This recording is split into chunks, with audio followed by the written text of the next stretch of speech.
Right, so nandito na tayo sa Cambohagay Falls here in Siquijor. Pagpasok natin, babayad tayo ng 50 pesos per head. Hindi na po kasama yung bata dyan.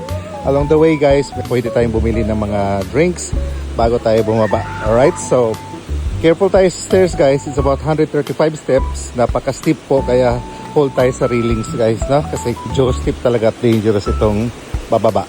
So tayo bumaba guys, makikita natin at marinig na natin yung mga naghihiyawan sa baba guys. Napaka-exciting talaga.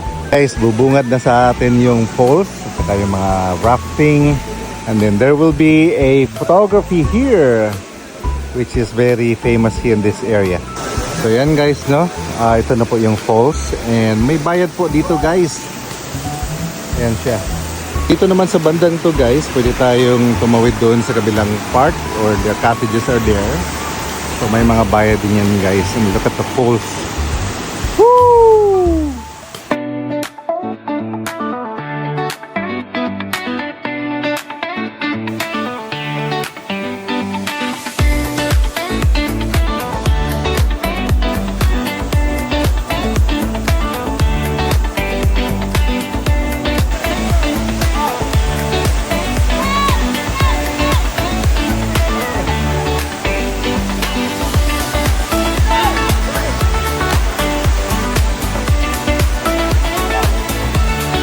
Po bayad ang magtalon dito guys. It's about 20 pesos kada talon. Woo!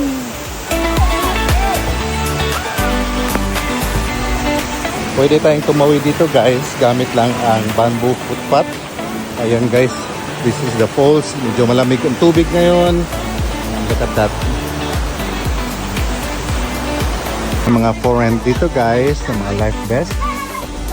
Naman sa kabilang side na to, meron din tayong other side of Cambohagay Falls and medyo serene dito guys na.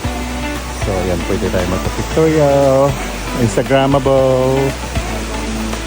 Dito sa pinakadulo guys, medyo malayo pa to, going up, no?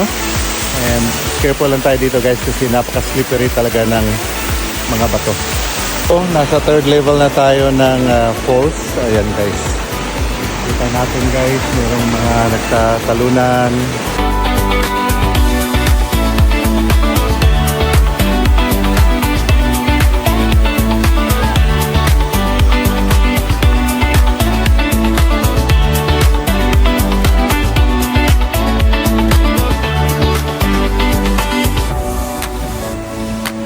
Alright, so sana nagustuhan niyo itong vlog na to about Cambohagay.